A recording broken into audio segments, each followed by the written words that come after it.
I've always been fascinated with the Celtic wrapping patterns, and I want to share this little ring with you. So let's begin.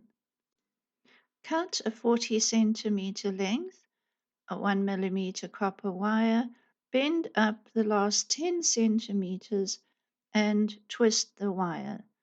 Once you've twisted them, you're going to straighten it out, hammer that gently on the mandrel, and begin the flower loops. So it's as simple as that.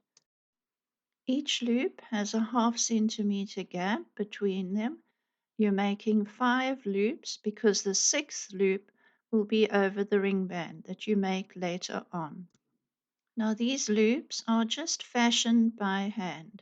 This wire is quite hard, and yet I can still do it with my fingers, and then you can squeeze down with pliers as you make the loops, just to secure them and settle them in.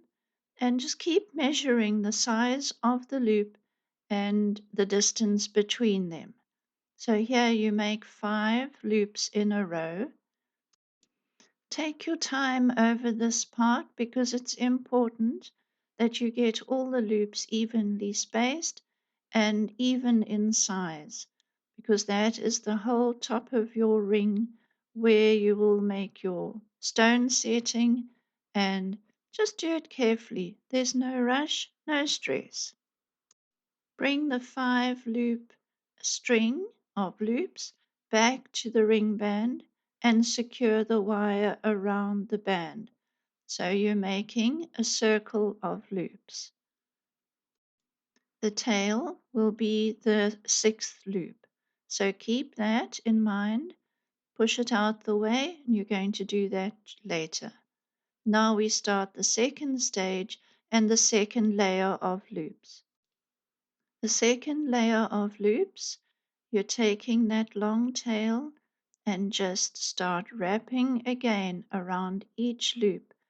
So around the front of the loop, to the back, around the shoulder, over the shoulder, across to the next loop. The next loop, you do the same thing. Around to the back, over the shoulder, and across to the next loop.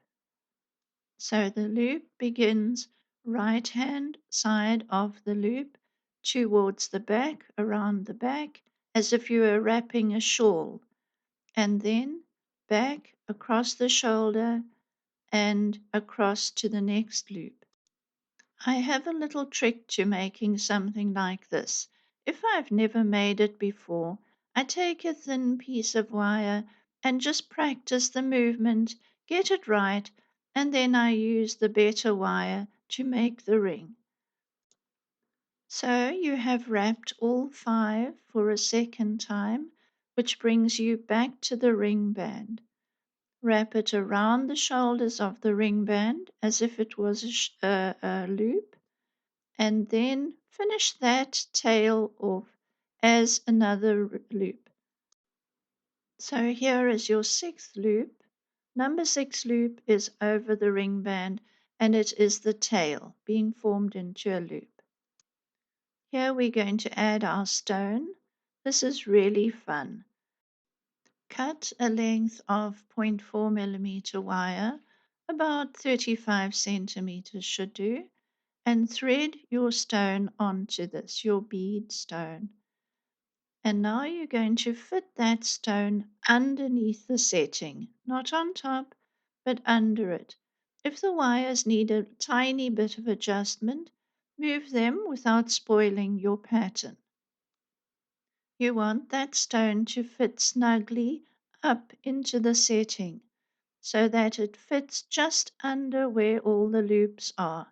It mustn't sit bulging underneath the setting. So, in other words, you've made a little nest and you're fitting the stone in underneath to fit inside the nest. Now, with those wires, the 0.4 millimeter on each side of that stone, you're going to wrap it around, first around the ring band, and make sure it's nice and neat. Then you're going to go to the other side And do the same thing with the other 0.4 millimeter tail. Weave it in underneath the pattern. This is not a wire you want to see. So keep it really neatly wrapped and so that you're not able to see it from the top of the ring. The next step is to fit the ring band up against the pattern underneath on the underside and bind it in there with your wires. You have the tails, or if you've run out, then add another piece. Wrap it in on the underside and trim the ends of the twist. I have just curled them up and they look like they're part of the pattern. So those raw ends of the twist, they just fit in snugly. You can trim them, fit them in underneath the ring and curl them so that they fit in with all the twists and curls. Tap your ring band on the ring mandrel to set all the shapes.